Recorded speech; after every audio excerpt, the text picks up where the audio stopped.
아닙니다. 오늘 중국의 부동산 이거 많이 궁금했어요. 이게 사회주의 국가라 부동산 매매 방법 이런 거 좀 공부해 보겠습니다. 코차이 경제연구소장 정유신 서강대 기술경영대학원장 자리하셨습니다. 어서 오세요. 안녕하세요. 중국도 집을 사고 팔 수 있다는 건 뉴스 통해서 알고 있고요. 네.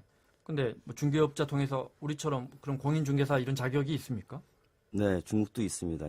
중국말로 해서 죄송합니다. 네네네. 빵디찬 찡지런이라고 하는데요. 빵디찬이 이제 그 집빵자 네. 하고 뭐 디가 지예요. 그러니까 방지군요, 방지. 네. 그래서 이제 집하고 땅. 네. 근데 산은 이제 재산산자죠. 그래서 찬으로 읽으니까 빵디찬이 이제 부동산이죠. 그리고 찡지는 그 중개란 뜻이고요. 네. 그 중국에서 이제 인자를 갖다 런으로 읽거든요. 그래서 빵디찬 찡지런 그러면 부동산을 중개하는 사람. 그러니까 이제 부동산 중개인 제도 이게 이제 있고요. 시험 봐요?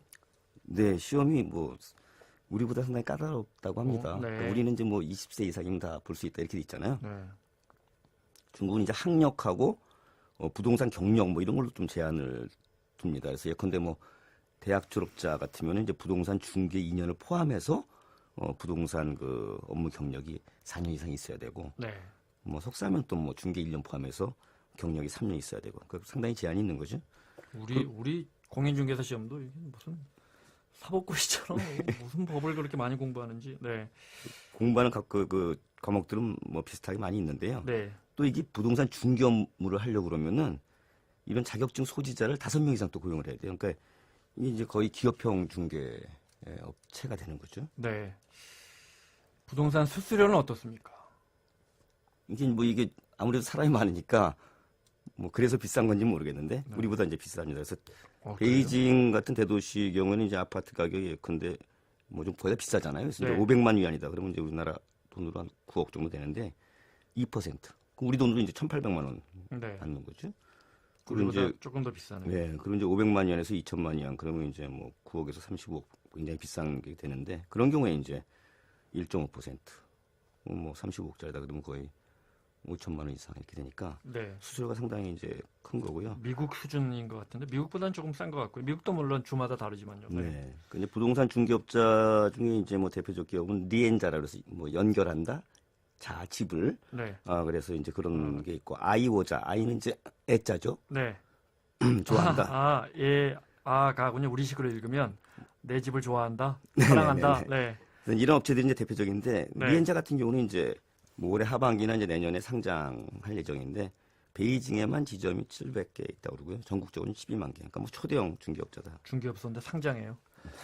우리보다 시장 경제 훨씬 잘한다. 아이콘입니다. 또 네. 아이콘 한번 공부했잖아요. 저희가. 네, 네.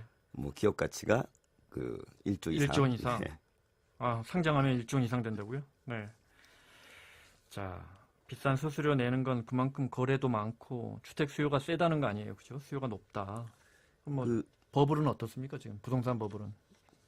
뭐 중국 항상 버블 얘기가 나왔었죠. 네. 그래서 최근 나온 자료를 보게 되면 이제 그 소득 대비 주택 가격 비율, 그래서 PIR이라고 해서 프라이스 인컴 레이쇼죠. 그래서 그 주택 가격 그 프라이스를 인컴 연간 소득이죠. 이걸 나눈 비율이에요. 그러니까 네. 뭐 연간 소득을 갖다 저희가 이제 뭐 예컨대 얼마 받아서 네. 하나도 안 먹고 하나도 안 쓴다. 네. 뭐 그러면 이제 그러고 나서 그걸 갖다 전부 주택 사는 데 쓴다 그러면 도대체 그 나눈 비율이니까 몇 년 걸리느냐 연간 네. 소득 벌어가지고 PIR. 예, 그 비율인데 서울이 가구당 평균 주택 평균 소득이 한 5천만 원 잡고 평균 아파트 가격을 한 5억 잡으면 PIR 10 이렇거든요. 네, 그 말씀이시죠. 근데 베이징이 지금 몇 배인지 아세요? 42배입니다. 그러니까 세계 네. 1위예요. 네. 그리고 이제 뭐 2위, 3위, 4위도 다 중국이에요. 지금 세계 그 랭킹이요. 2위가 네. 뭐 선전 심천이죠. 3위가 홍콩, 4위가 상하이. 상하이가 이제 37배라니까 굉장히 높은. 그러니까 상당히 이제 버블 논란이 있을 그런 상태인데 이걸 역으로 생각하면 사실은 이제 아까 말씀 주신 대로 그만큼 부동산 수요가 강하다. 그래서 네. 가격이 올라왔다는 얘기가 되는 거죠. 그래서 네. 왜 그런가 이렇게 보면 중국은 이제 전통적으로 그 집에 대한 애착이 상당히 이제 강하다고 합니다. 그리고 중국의 그 도시화율이요. 도시화율이라는 것은 이제 전체 인구 중에서 도시 살고 있는 인구, 도시 인구, 그 비율인데요.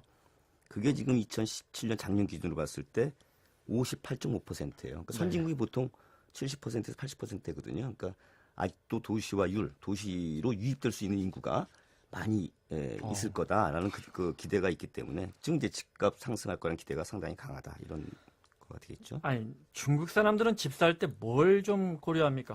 우리처럼 학군이나 뭐 역세권, 뭐 강남, 뭐 뭘 고려합니까? 그건 뭐 비슷한 것 같아요. 그러니까 홍콩 부동산 재벌 뭐 넘버원 뭐 그러면 이제 리카싱 얘기하잖아요. 네, 그래서 네, 그분이 얘기하신 게 뭐 부동산은 첫째도 둘째도 셋째도 다 로케이션은 이제 우리말로 하면 입지, 이 위치죠. 네, 그러니까 교통 편의성이 이제 중요하다는 얘기고요. 또 중국도 우리나라만큼이나 교육열이 뭐 타이거맘 뭐 이런 얘기 하듯이 네, 엄청나게 세잖아요. 그래서 좋은 학교 근처는 뭐 천정부직다 값이 이런 얘기를 하고 있고요.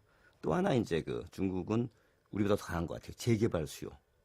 그래서 중국 두 가지 그 뭐 주택이나 아파트 종류가 있거든요. 하나는 삼풍방이라 해갖고 이렇게 이제 시장에서 이렇게 사고 파는 거죠. 근데 그 전에는 이제 공산 사회였지 않습니까 이게? 그래서 공유경제 이렇게 해갖고 정부가 지어준 집들이 있어요. 공유방, 공유주택인데 이게 이제 뭐 보통 80년대 이전에 지어진 아주 좀 낡고 뭐 한 4, 5층 되는 엘리베이터 없는 네, 네. 이런 주택이나 아파트거든요. 그래서 네. 이것들을 이제 재개발하게 되면 우리하고 똑같네. 우리 맞습니다. 예전에 예, 주공 아파트 우리 재건축하는 이전에 거. 예, 네. 한 2, 30층을 올릴 수 있으니까 여기 네. 수요가 상당히 강하다.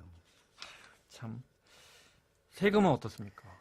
중국은 넓어가지고 지역마다 상당히 차이가 있는데요. 네. 그러니까 베이징, 상하이 같은 대도시 경우에 이제 부동산 취득할 때 그 치세이라고 해서 치가 계약계자, 그 세금 세자에서 취세가 이제 그 세금이거든요. 네. 취세라고 해서 이제 취득세 같은 게 뭐 이를테면 90평방미터면 우리 한 26, 7평 되는 거죠. 네.